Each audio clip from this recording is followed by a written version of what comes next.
Hey everyone, let me get going here. So let's. Oh boy, happy Friday. There we go. And let in the participants. No, there we go. Admit all and get rid of the waiting room. There we go. Happy Friday. Oh, Checo's in Italy. Nice. Blown. Nice.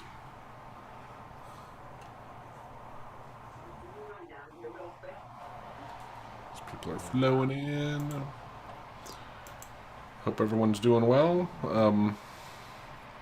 Happy Friday. Let me ping Isaiah. So he should have been here. He's working on the API we're working on. But yeah, welcome. Hey Robert, Tom, Hubert, and Checo's in the chat and YouTube.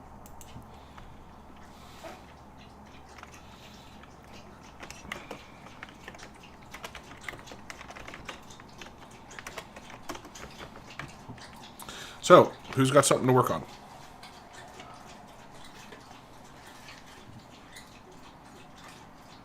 Anyone? Joe, I had sent you a couple of emails about something I was trying to automate with EM client. Sorry, with what client? My mail client, EM client. I was trying to write a macro that would open the calendar window separately from the mail window and place it on my second monitor. Okay. And it kind of works sometimes, and sometimes it doesn't work at all, and sometimes it works perfectly, and I have no idea what makes the difference. Yeah, the joys of automating and working with programs. Yep. Let me still ping Isaiah just because it gets easier with more than one person here. But yeah, I at the point in time I had downloaded and played with it a little, but there were built-in hotkeys for doing some of it, and that's where it was just okay. Use the hotkey to trigger the thing, and then have AutoHotkey resize the GUI. Is what, if I remember right, that's. Yeah, that doesn't actually, the hotkeys don't do what I want. What the hotkeys will do is turn the mail window into the calendar window. But what I want to do is open the calendar window separately from the mail window. So that the hotkeys are really just a toggle between what's in your window. The focus. Okay. There are ways to open the calendar window separately, and that's what I'd like to automate. I'd like to automate opening the calendar window and placing it on my second monitor in a particular size. And most of that, like I said, works most of the time, but it's variable as to whether it's going to work or not. And I don't know what makes the difference. Okay. Well, let's. I mean, can you share your screen? Is there Yeah. privileged information on there other than your email address, probably? But besides, Right. hopefully, there's nothing else. Yeah. Let me open my. Whoops. Opening in the client mail window up. Go to there. It's a blank one. So let's see. I will share my primary window, which is where screen one. Okay. So I assume you can see that it's got my Yeah. mail client up. So right down here, if I right click and say open a new window, it then opens it up and usually places it wherever it last was, which is on my second monitor. So this is my calendar window, which opens up on my second monitor. What I've written as a script is quite simple. I can just stick it in the chat.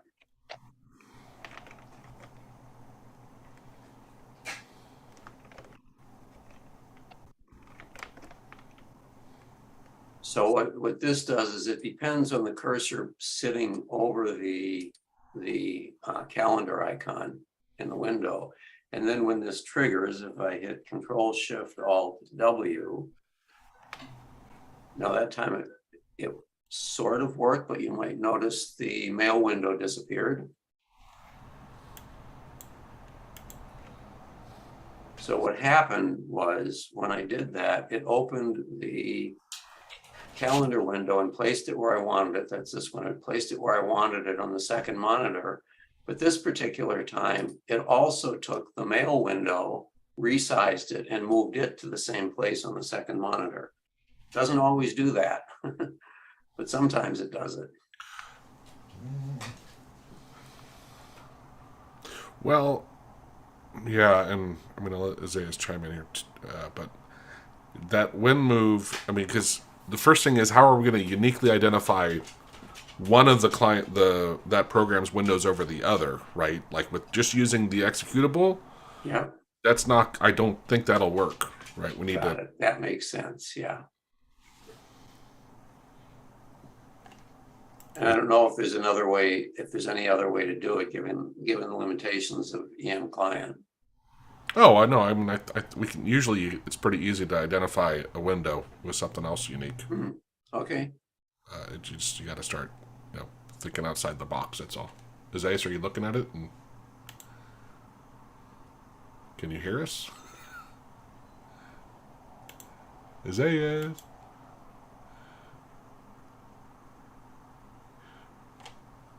I don't know if he's usually he's on it.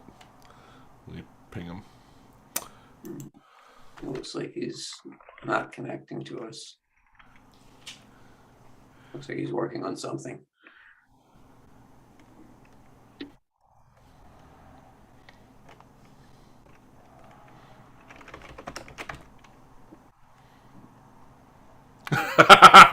We saw that look. I'm like, what? What the?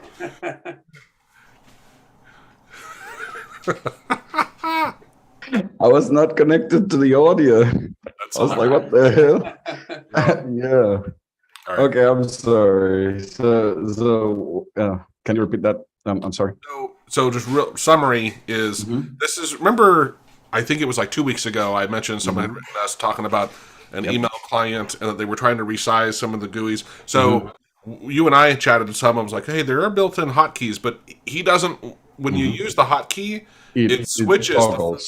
Yeah, that actually, I heard it, like it toggles between them, but what he wants to open an outside window. Now, the first, he mentioned that there's a button that he can click to do that, right?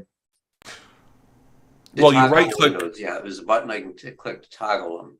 Uh-huh. There's a hotkey for that. Right. Yeah. So what happens? Well, there is a. You can right-click like the calendar and say open a new window. Right. There's kind of like a. Right. So with the UI automation, we should be able to. That's exactly what I was gonna. My suggestion. There's two things. If there is no hotkey that actually pops the calendar out, right, which might be there is no hotkey for that. Right. Then the next approach would be using the UI automation to try that, and we have been helping another person with something very similar of toggling buttons that don't have hotkeys and stuff like that.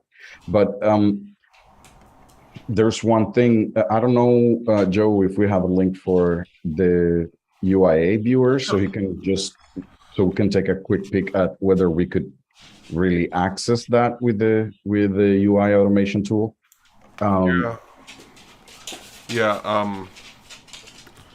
This, I think it's on this page, the URL, which I'll put it in the chat. Let me put it just because YouTube is open, and then let me find. Where'd my chat go? There you go. So I think it's on this page because I don't think I have a direct link to the actual download. Right. So what we're gonna do, I don't know. So what we can do, I don't know, Joe, if you can create kind of like a different room in the Zoom meeting, so that I could test that with him while other people ask questions, so that other people have chance to ask questions. What I would say though is I mean, if you want, I saw it. I don't have it installed anymore, but I have the install files for that program.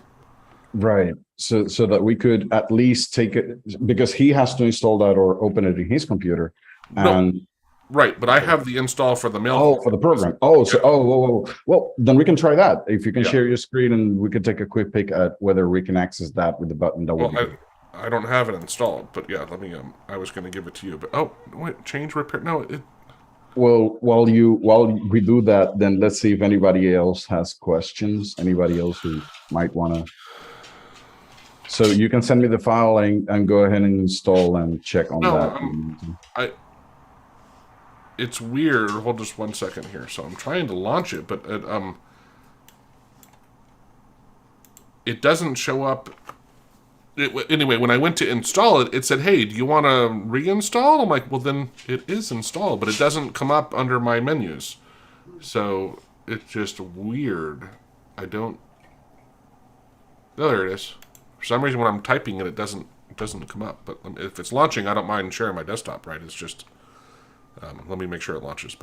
And it looks like it is. Okay, and so the good thing about this, Tom, is the UI automation approach. It's much closer to a programmatic approach of like COM almost, and what we develop here should work just fine on your computer.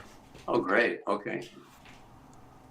But Isaias, you got the you want to ask for control? There we go.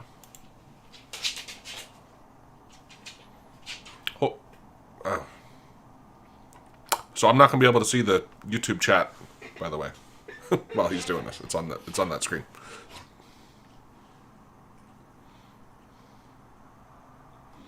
You want the inspect tool? Is there something I should download from that link you sent, Joe? You could get this tool, but you won't need it. We're gonna just No, so we're gonna do it here in his computer. That way we don't have to do it in yours. But you see these yellow banding things. What I'm trying to get at is whether I could get this guy. And now hold on. What you mentioned is that if I click on it, it actually just toggles it, but there is this open new window. This is what we're looking for. It looks like we can target it. Looks like we can target it because now you see this bounding rectangle, but there's two things to this. It is a little bit more complex than it looks because this is a menu item. Well, you know what, Joe? We might be able to use the menu item to click on this because if this is a menu, boy, I don't think so. But I mean, I'm not saying no. It's just right. Just so you know that you can also trigger it from the taskbar. If you right click on the EM client icon in the taskbar. Oh, in the taskbar. Oh, you also have the option. Open the calendar from there. Hold on. Let me just bring over my taskbar. Yeah, if you right click there, you'll see there's an option to. And I saw on the calendar there was a settings thing too, and I'm wondering if we could assign a hotkey. Oh. No, that's interesting. I don't see the calendar in your right as an option on maybe because he hasn't used it because when you start using it over and over again, Windows grabs that particular command and puts it there. But in our case, what I was saying, Joe, when you right click here, this window is a normal menu window. And then we could use the Win menu select item to do that. So we could. I'll make you a bet right now that's not going to work, but I'm more than happy to try it. Yeah, let's see something. Do you have? It is simple to try. So yeah. Do we have a Win spec tool around? Yeah, Windows Spy to verify if this is actually a normal. You may be right here. This is not a class because I've seen, for example, in other programs that right clicks actually open a menu, so it didn't look like it, but yeah, it's just that it's a newer program. That's why I was thinking. Right. I doubt they're using the older. Now, one of the things that we could definitely check is whether this thing changes or not, depending on the, like every time you run the application, if that changes. I'd be willing to bet it will. Mm-hmm. Well, part of it will, but part of it stable, right? Yeah. But let's do this. So, what we're trying and. Now the next question is that command always available? So first of all, we would need the handle to the window. Is that the same of handle as? Nope, it's not the same. It's not the same handle. Hold on. 518. So this is the handle to the program, right? 0518. And when I right click here and put my mouse over it, no, that's different. 0508. Well, I'm just curious because what is under settings here? Yeah. So maybe you can go to the, is this a calendar? Go to today. Well, I'm wondering, is there anywhere that has hotkeys that we can I think actually it's go and under, assign? I think it's under general in the settings. There's a There it is. search in the top right. Uh-huh. There you go. Good job. So, well, yeah, but you found, yeah. Oh, yeah, Yeah. shortcuts. Yeah, it's there. new all-day event, and we're looking for. Most importantly, just can you mail. click Here one we and see go. if you can actually change them? I would assume so. We set to the, oh, here's where you Okay. type it. Now, we have archive and stuff like that, but now do we have anything to open? Doesn't look like it.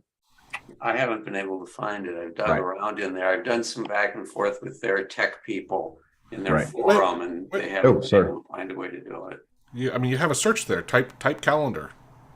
Right.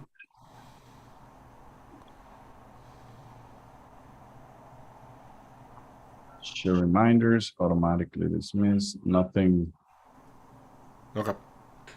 really about it. So now, what I would say right now, you would need a combination of normal AutoHotkey and the other, and the UIA tool, because what it means is with AutoHotkey, we will right click on that button so that the menu pops up.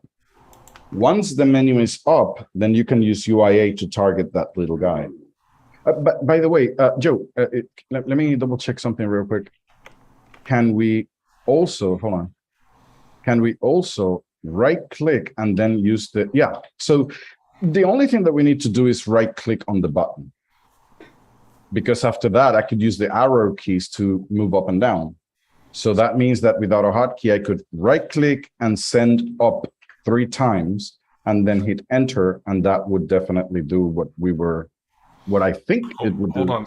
It popped up in a different way. Right. So basically, if you said that you were able to click on that button, are you able to click on that button? Yeah, I've got a hotkey that does do the right click and then goes to the calendar option and opens the calendar. What happens then is changes from time to time. Sometimes it does exactly what I want, which is moves the calendar to my second monitor sized the way I want. Sometimes it moves both the calendar and the mail client over to my other window and resizes. Okay, so I'm sorry. So at this point, what I'm trying to get at, does the script always opens the window correctly? So Yeah. does it? So it always opens. Oh, I'm sorry. So the script always opens the window correctly. What it's not doing correctly is moving them. Right. Oh, right. Okay. So, and the problem that it's having is that it sometimes moves both, even though you only want to move one. So maybe it is because of the title of the window. Can you show Joe the window to verify the title? So let me show him which window. So let me. This window here. Does it have a way to be identifiable? Well, that's the thing. So both windows have the same title. So what we would have to do is figure out a way to identify the main client and the pop-up. Oh, well, actually, yeah. Yeah, but the main one's not going to have that same title, right? Because if you want, I can show you. It'll be on his email. Windows. Right. Okay. Let me share. I'm going to share screen 1. Here. So this is the calendar, and the calendar title is calendar-tom.goodell, my email. I don't know what the 26 is. And then the other window is the EM client, which it has the name of the folder that I'm in, and then my email address and EM client. So that changes with where I go in the mail. But on the calendar, that actually changes with which calendar I'm showing. But normally I would just be showing this one. So normally this heading up here where it says calendar-tom.goodell and then leadership.com, normally that would not change. That would always be the same.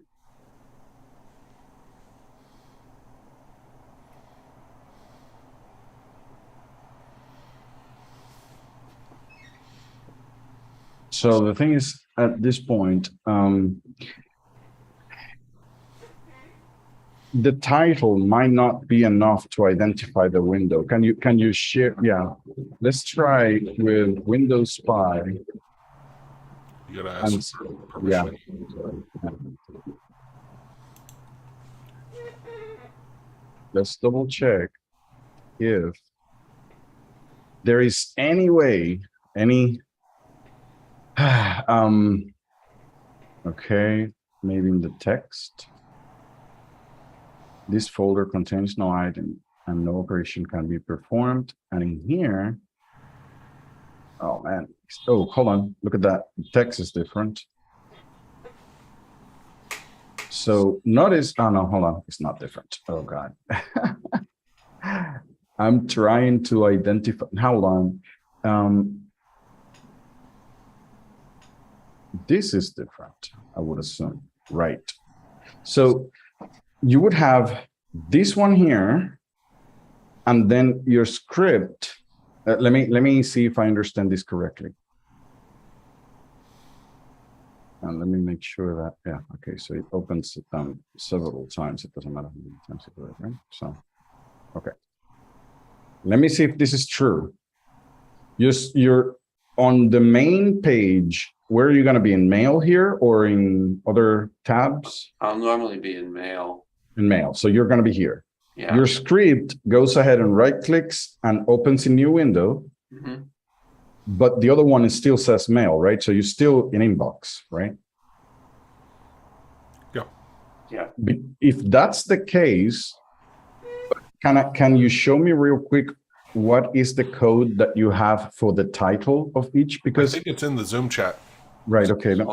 Yeah. Let me double check. Because what happens is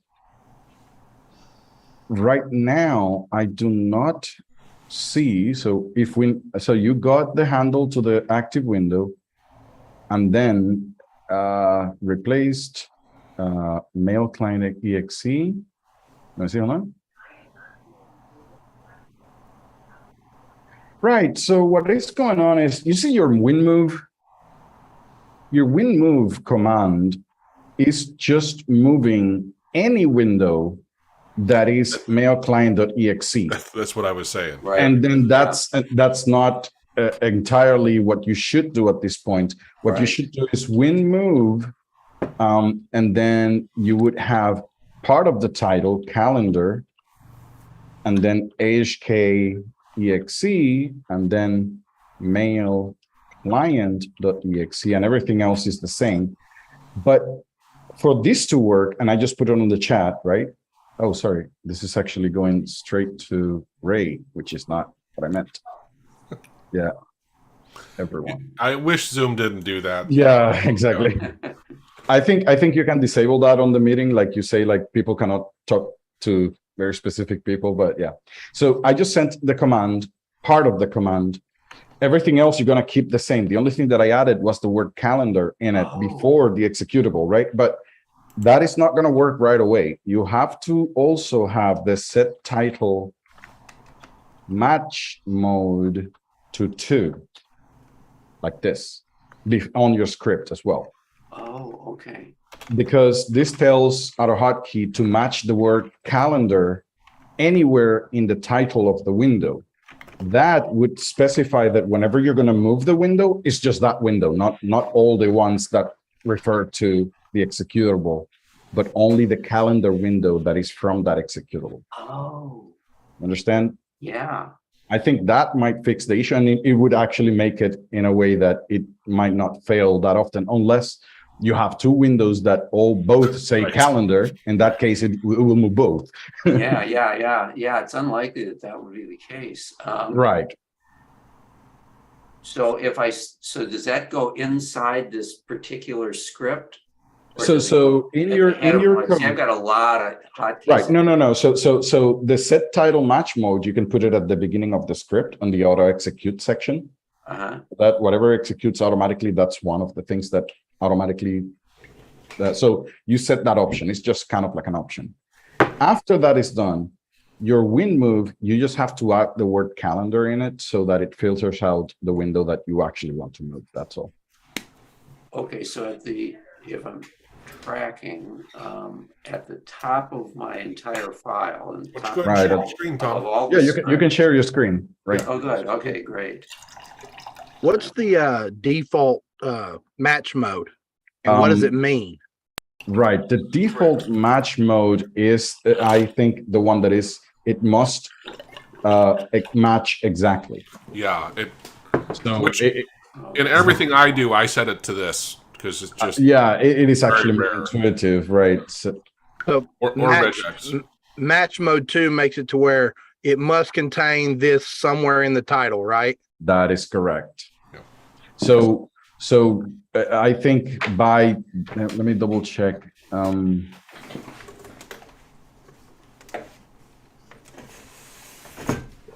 Yeah, exactly. So title match mode defaults to 1, which is that the title must start with the specified win title.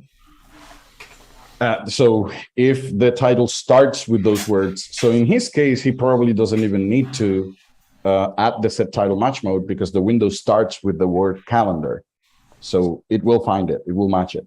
But yeah, at the beginning, always. And then there's also one for speed or something, right? Of like right, that is something, hidden windows or right, exactly. Yeah. But at this point, in general, in his particular instance, would match even if he didn't use the set title match mode, but it is always recommended to use set title match mode 2 so that whatever you're looking for matches anywhere in the window title. That's so you're suggesting way up at the top here someplace, I would just put in that set title match mode. exactly before the escape hotkey that you have there.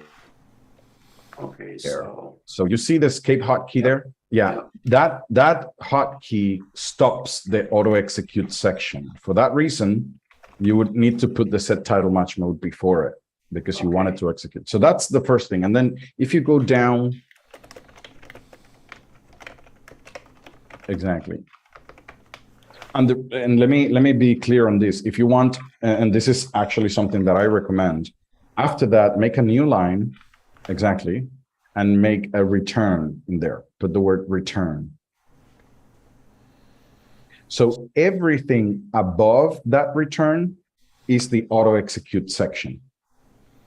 So what happens is that if you don't specify the word return, the first hotkey that you have, in this case, shift escape, acts like the end of the auto execute section. But it is always good to actually explicitly state where your end is so that in any case, you know where it stops and anything above this return executes automatically. Well, so at this point, yeah. Yeah, that's great to know. Okay, so this is in. So then you're saying that in my script, yeah, when it goes to try to move the window here, before the AHK EXE, just put the word calendar. Well, no, you say where it says we move in line 9556. Yeah, right there. Just start typing before just put calendar. Just put calendar. And then just space. That should definitely fix the situation because now you're moving a very specific window and we're making sure that it's going to match correctly because that's what is going on. So can you try it? Can you? Yeah, I'll do it right now. Let me close the calendar window that's open. I'll open this. I'll go. That worked perfectly. Let me try it a couple times because sometimes it has worked and other times it has not, but usually it's pretty.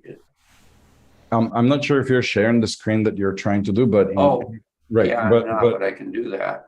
Right, but if you do that now, so if you stop this share and then share, let's see. So right now this is moving it between two monitors, so I can't share both monitors. No, exactly. Just move the main one and let's see if that works. So I'll share the main one. The main one is going to be here. It's the EM client. Yeah, that one. So that's my mail window. Right. So if you hit the hotkey here, it should open that thing automatically. Yeah. And so let's try it. Yeah, I'm going to close the calendar because it's already open. So I put my cursor here and I hit my hotkey, and it opens up on the other window exactly where I want it, the other screen. That's Perfect. beautiful. And it didn't move this one, but what Right. we are with that addition, we're making sure that this window that does not contain the word calendar in it, this window will never be moved. Right, right. That's basically what we just did. And in general, whenever you're trying to move windows, you usually try to use a title that is unique. In your case, we're just using just the executable, and that executable might have 5 windows open and it was going to move, you know, Right, yeah. any of those, right? But at this point, I think with this, you should be good to go. This is great. This opens up a world of possibilities for me that I had no idea existed. So thank you for that. You're welcome. You're welcome. And Tom, it just gets more and more like as you start getting exposed to stuff, it's amazing. You know, you're gonna over time realize more and more things that you're like, why am I doing this every time? Like, you know, Right. It's AutoHotkey is an amazing tool that Yeah, I've probably been using it for 10 years, but I've been using it just, you know, when I need to do something, that's when I figure out how to do it. Yeah, that's basically how most of us learned. Yeah, but this one, I would never have been able to dig through the documentation to figure this one out myself. Well, whenever I use, and the way how I usually learned those little details was every time I used a command, every time. So I put the word winmove and I would go to the documentation and read it for that one command, right? Yep. And next time I have another script and I'm going to use winmove again, I open the documentation and read it once more. And that after a while you get kind of like it clicks, because the first few times you're not going to understand 100% how it works, but if you do it over and over for the commands that you actually use, then you become an expert on that command, because every time you do it you know what is happening, right? But yeah, I'm glad that we were able to help on this particular one. I was afraid we were going to get into COM objects and all kinds of stuff. And I was going to say, you know what, this is one of the things that I have been learning along, because usually I, as a developer, usually try to do the most efficient thing, and that usually tends to be really complex. But working with Joe, we have been learning about just try to do the simplest thing first.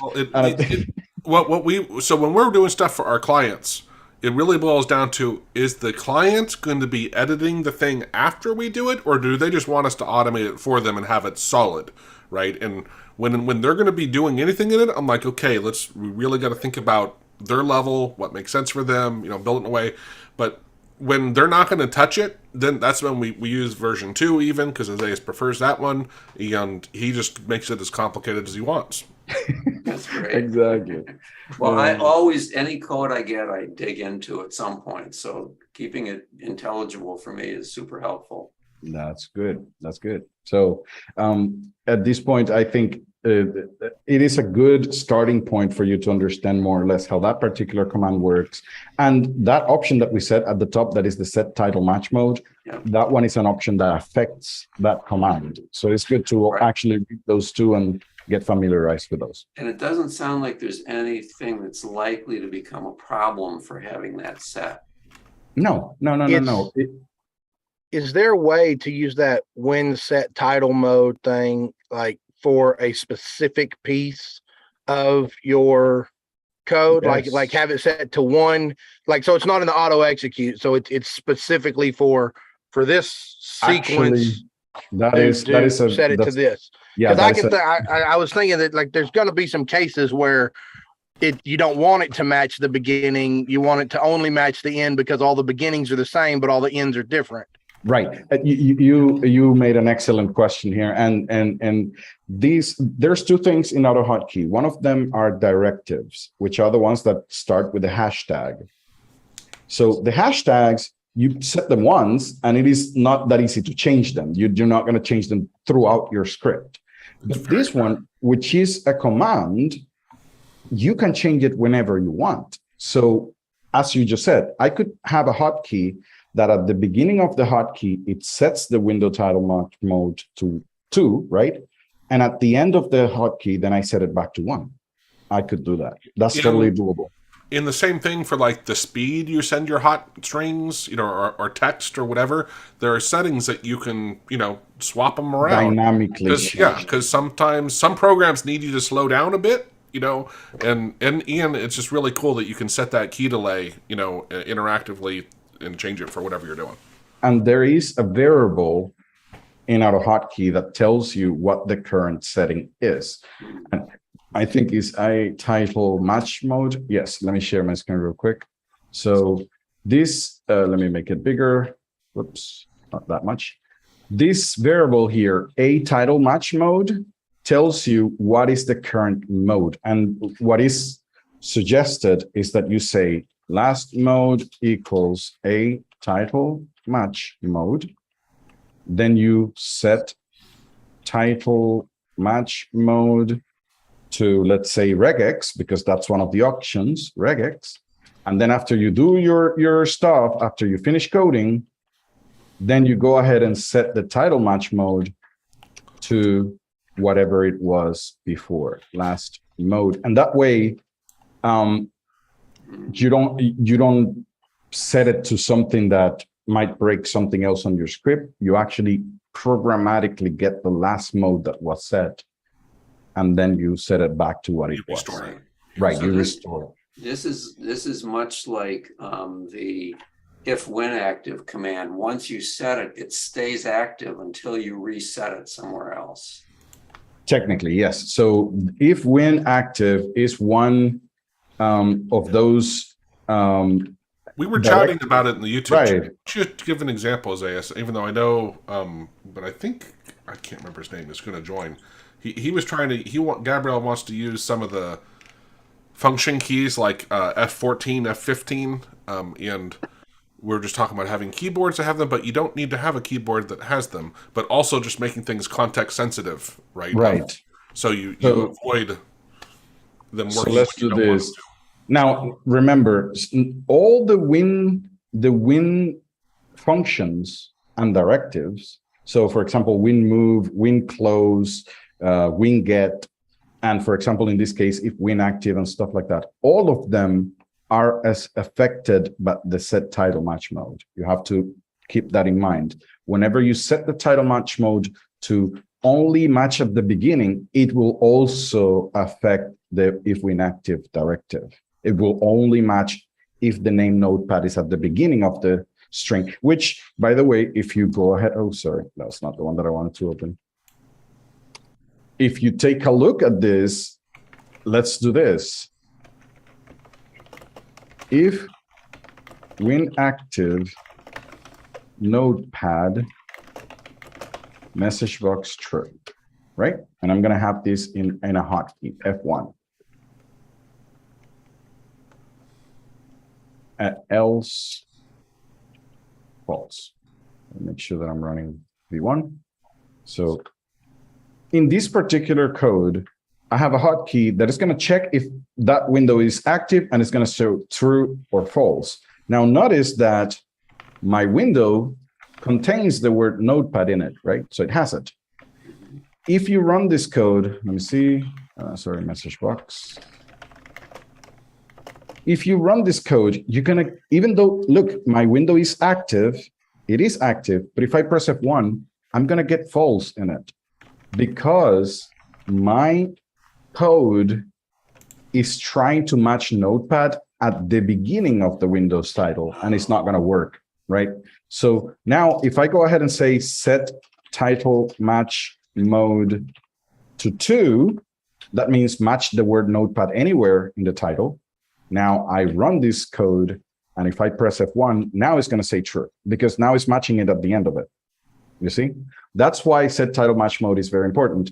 But the other thing is, it affects your directives. So let's use this here. If I don't set the title match mode, and I say if win active notepad, you will notice that what I'm doing right now with the if inactive is that this F key only works if Notepad is active. That's the idea. So if I'm outside of Notepad, it should not work. That's the idea. And to end up that context sensitivity, I just use the if inactive again at the bottom, but without anything, right? So that's just saying any hotkey that is between those two guys is context sensitive, right? And what's really awesome is, especially if you have multiple editors or something, and you want to have the same hotkey do different things in different programs, you don't have to, you let the computer remember, hey, when I'm in this program and I hit F1, do this, but when I'm in that program, do something else, right? And okay, so let's just do this. So basically,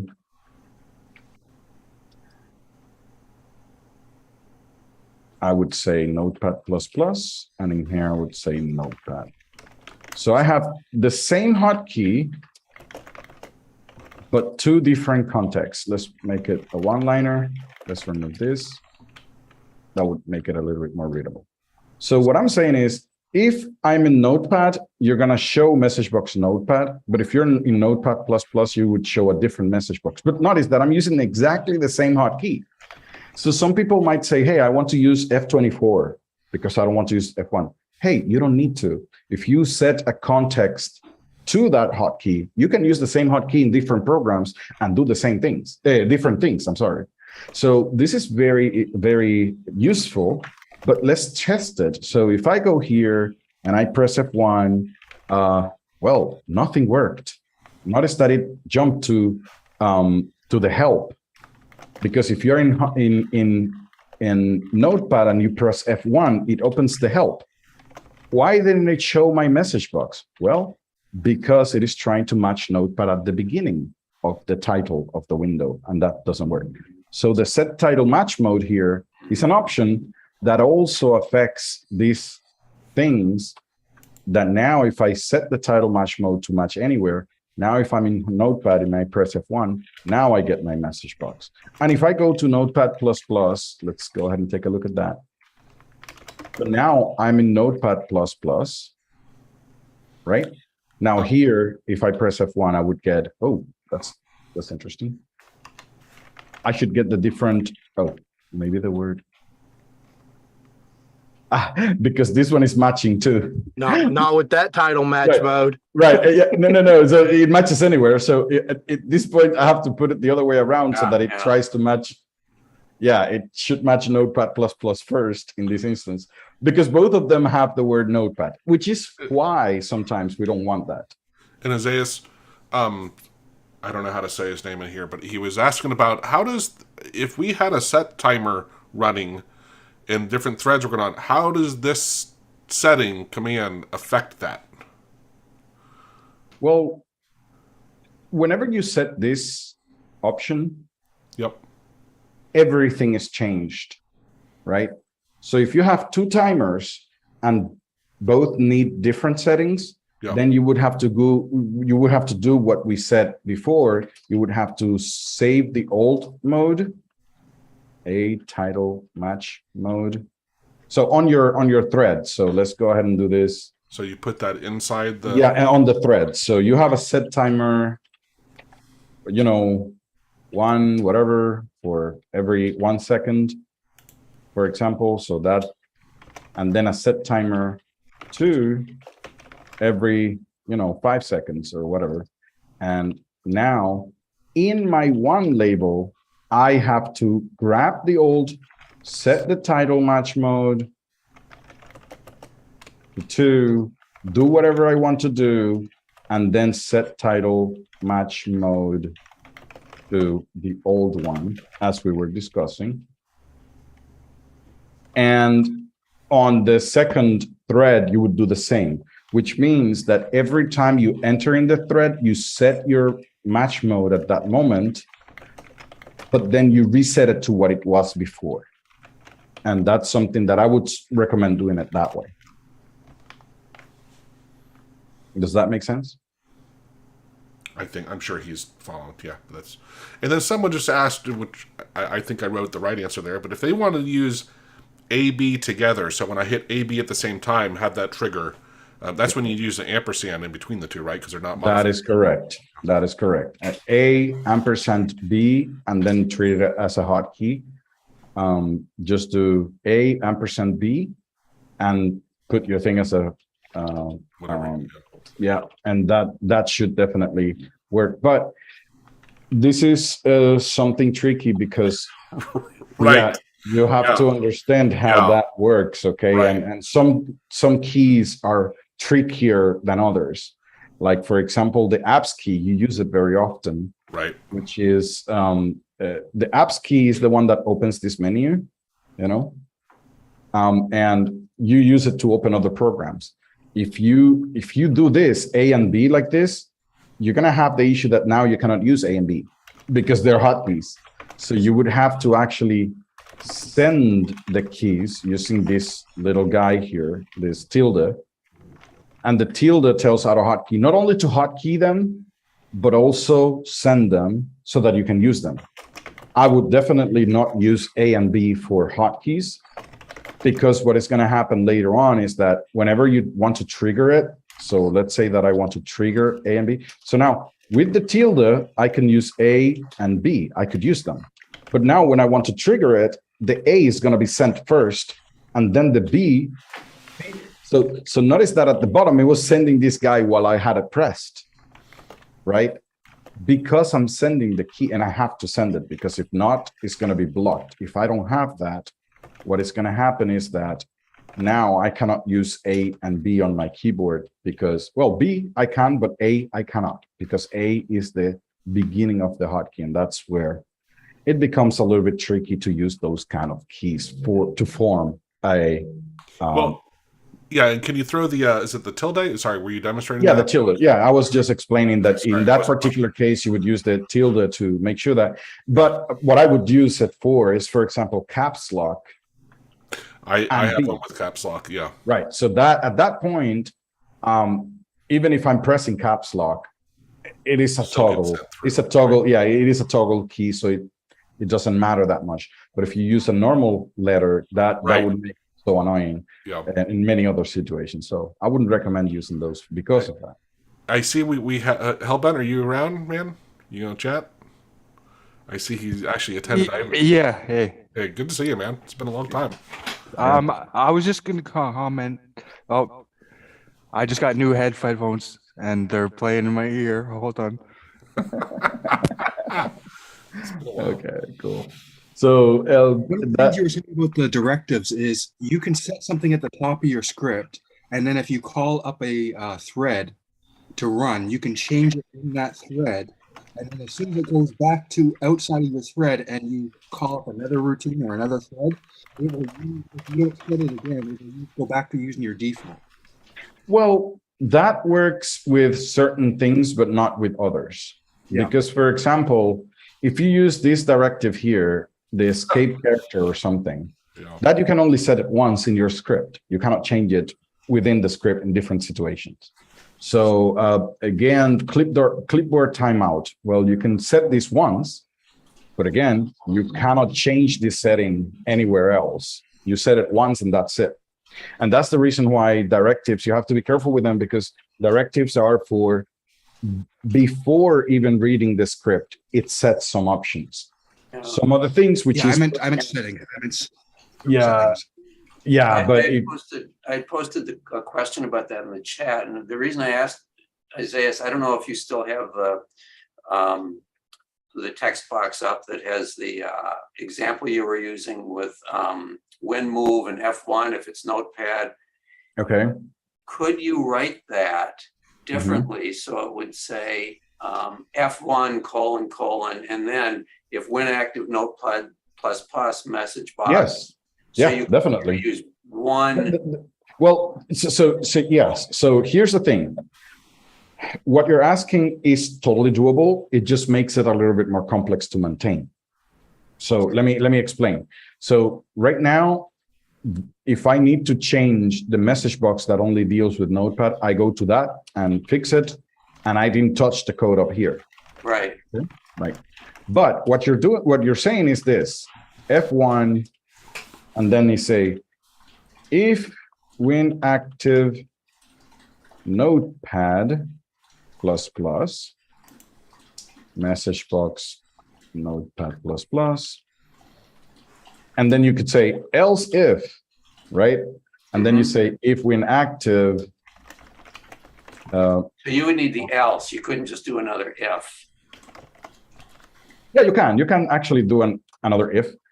There is a little bit of a difference between the two.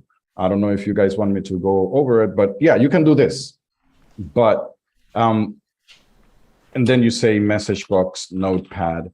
So, but what happens with this code, especially if you're in this case, it's just one command. It's not it's not difficult. But if each of those for each program you want to do several steps as you are doing, right? Yeah. Whenever you change something, you are probably changing code that might modify something else, and that would create a bug that you're not expecting. So I wouldn't recommend this unless you really need to, because the other syntax, which is using if inactive, is more concise, and it will definitely not mess with the other one. That's what happens. Got it. That's really smart. Yeah. Right. Thank you. Now, just as a quick thing regarding the if and else if, the difference is at this point, if I press F1, it will all the time check every single one of them. So if it actually, right now, if I run this code, it would give me 2 message boxes because it would match Notepad++, it would show me that, but it will also match Notepad and it will also show me that message box. So I'm getting 2 message boxes. With the else if, I don't get 2 message boxes. I would only get 1 because I'm saying, well, if that failed, then only do this. That's the part. The else actually just makes it so that it only does this section if the other one fails. Is the syntax for that right? I thought you needed curly brackets and stuff if you were doing else if. No. So in all the if statements, if you only have one line, you don't need the one true brace. Yeah. Overall. Now, so if it's only one line. Now, as soon as you have 2 lines, let's say message box another. Now, yes, because if you don't put the braces, only this line will execute conditionally, but this one will always be executed. So what you want is to put braces here to no, those 2 things. The condition is that one thing. At that point, you really need them if it is more than one line. And I highly encourage anybody who's new to AutoHotkey to always use the braces, and then you don't get confused, because it takes practice to where you can spot things and very quickly remember that, like, that's just one line. Okay, because it'll trip you up. After a while, it gets a little bit, intuitive to know, and basically I've seen people who share code and they say, this is not working. And as soon as I saw it, the thing is that you're not putting the braces where they should be. So to avoid that, just always put it until you're used to them. And that's it. And we talked about this. What were we on the other day? Was it a client call? I forget, but just indentation as well. In Python, the spacing indenting actually matters, and that's how they tell if you're nested or not. And when I first learned Python, it was really annoying and frustrating. And then I realized after I got used to it, I'm like, oh my God, it is so much easier to read your code. It makes sense, right? And then this is the thing. If you indent your code like this, you might think that both these lines belong to this particular condition. But that's not true. Great example. Because of the base, so it is good practice to indent your code this way, because now I know that this one belongs to that one belongs to that one, but this one does not belong to any of the if statements. And that I can spot that right away just because of the indentation. But sometimes people share code like this and they do not see the problem. They don't know what is going on.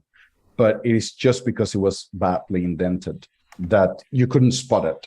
Because the program is going to work normally, regardless of indentation. You can have everything, in one line like this, and the program is going to behave correctly.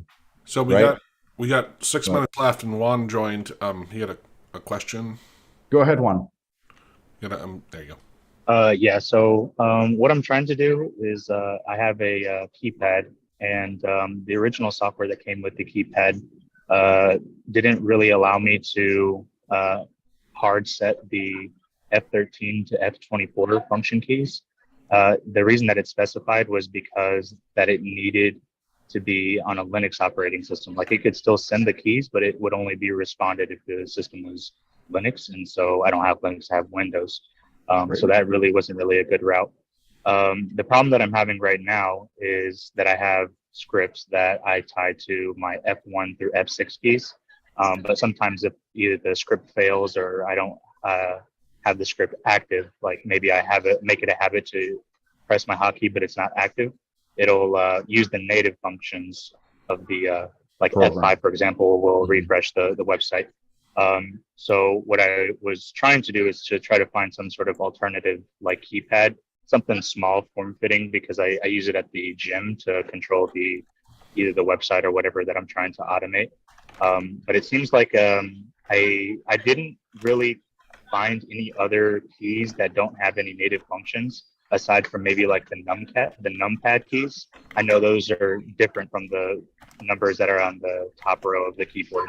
Right. If it was possible for me to use the numpad, I think there's also a way to set the key lock, the num key lock or something. So that maybe if so maybe that might be a way that I can kind of pseudo get like bind it to a key that doesn't have its own native function. What do you think about that? Let me go with two things. You can definitely, in your situation, how you're describing it, why don't you use Shift F5, Shift F6, Shift F7, or Control F5, Control F6, Control F7, because those are usually not that used. The only one that I would stay away most of the time is Alt, but because of Alt F4, because Alt F4 closes a window, right? But actually, most of the time, you don't even need to care about that, because if AutoHotkey has Alt F4, I think that answers my question right away. I didn't think to use modifier keys, and I know the software that I have can definitely allows you. Yeah. So basically, you can try that. Just you can target any modifier key with AutoHotkey like this, and when you press that on your when your keypad sends Alt F4, AutoHotkey is going to capture it and block it. So it's not going to be sent to the window. So it's not going to close the window unless you want it to, right? But I don't know of any native functions for like shift function keys. So me neither. Most of the times, I think the one that I remember, Shift F10 is the one that actually opens this menu. That's the only one that I know with Shift. Shift F10 opens the menu, which is the same as the apps key, but that's the only one that I know. So you can go that route. Alrighty, sounds good. Thank you. Welcome. All right, well, we got 3 minutes left. Greamy in the chat on YouTube was just asking, is there a way to get selected text from whatever program you're in, and this is where you just said it, I want it really kind of work in any program, without using the clipboard? And I was saying, well, if you're in Word or, something with COM, absolutely. He said Chrome often. I'm like, well, maybe you could do it with UIA or Raphidium, possibly, but it'd be much more complex, I think, because depending on what you... Not that, it's not, it doesn't go that, with Raphidium at least. Okay. With Raphidium, there is a function that you tell it which is the control that you want, and you get the text of it, so it's very simple. Right, but in different places is exactly, that's what I was going to say. The complexity comes around when the browser is just seen as one big control, but you want the text from this thing. So you have to specify how to get that particular object. And And what I would ask, because he mentioned he's aware of backing up the clipboard first, doing your stuff or whatever, but I'm just curious why he says it has to be like this, you can't, he doesn't want to take that approach. I'm just curious, why not? Because maybe there is another program that is handling the clipboard and he doesn't want to mess with it. Yeah, it might happen. So that would be my guess. But in general, grabbing the clipboard and saving it, doing whatever you're going to do, and then restoring the clipboard is a normal programmatic approach that we use all the time. That is something that we do very often. The only thing that I would say is usually use clip wait whenever you're grabbing the clipboard, because one of the reasons why he might not want it is because when you send, you say send Control V. So if you say Control C, if you don't wait and you try to do something on the clipboard, if clipboard has whatever, you might find out that sometimes the clipboard doesn't contain the text that you're looking for. Hey, So- we're ready. Yeah. Yeah, so at this point, just use clip wait and put a time like 2 seconds or 1 second, and then perform your actions, and that should be good. Well, thanks everyone. We got to run to our hero meeting. Sorry, but if you're interested, the hero URL is above my head here. It's a great way to get some help. Yeah, good. Thanks for joining, Tom. Glad we were able to crank that out for you. See you guys. See you heroes in heroes meeting. Have a great.